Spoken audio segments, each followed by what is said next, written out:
Today we are at Mercer Island with another air-cooled generator installation. This one is a new generation, 18 kilowatt, and we have done one of the panels in the house on the generator. So there are 2 times 200 amp panels, and we're just covering one of them.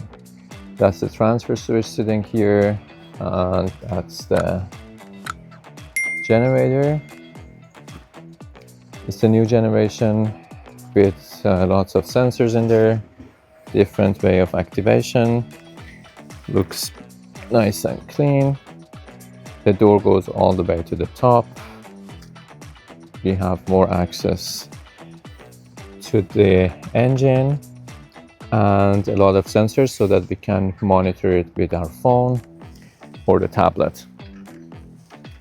It provides 80 amp, and design is different. It looks nice. And yeah, the installation is done. We had it started this morning, and it's 2:30 p.m. Everything is installed, and we are ready to go.